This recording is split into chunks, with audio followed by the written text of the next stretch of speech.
عرب کی ایک عورت کا واقعہ۔ عرب میں ایک عورت تھی جس کا نام جعفر تھا۔ وہ انتہائی سخی اور فیاض تھی۔ لوگوں میں یوں تقسیم کرتی تھی کہ دائیں ہاتھ کو بائیں ہاتھ کا علم نہ ہوتا۔ کچھ دنوں سے وہ ایک خاص راستے سے گزرنے لگی۔ اس راستے پر دو اندھے بیٹھے ہوتے تھے۔ یہ دونوں صدائیں لگاتے۔ ایک اندھا کہتا تھا، الہی مجھے اپنے فضل و کرم سے روزی عطا فرما۔ دوسرا اندھا صدا لگاتا، یا رب مجھے جعفر کا بچا ہوا عطا کر۔ جعفر دونوں کی صدائیں سنتی تھی اور دونوں کو کچھ نہ کچھ عطا کرتی تھی۔ جو اندھا اللہ کے فضل کا طلبگار ہوتا اسے وہ 2 درہم دیا کرتی، جبکہ جو اندھا جعفر کے فضل کا طالب ہوتا اسے وہ ایک بھنی ہوئی مرغی عطا کرتی۔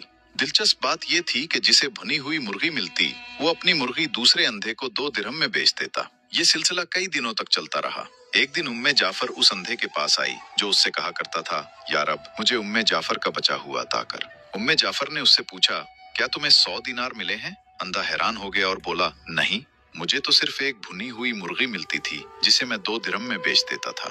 جعفر نے کہا، جو اندھا اللہ کے فضل کا سوال کرتا تھا میں اسے 2 درہم دیتی تھی، لیکن تمہیں جو مرغی دیتی تھی اس کے اندر 10 دینار ڈال دیا کرتی تھی۔ یہ سن کر اندھے نے اپنا سر پیٹ لیا اور چیخنے لگا، ہائے میری کم بختی، کاش میں ایسا نہ کرتا، میں تو مارا گیا۔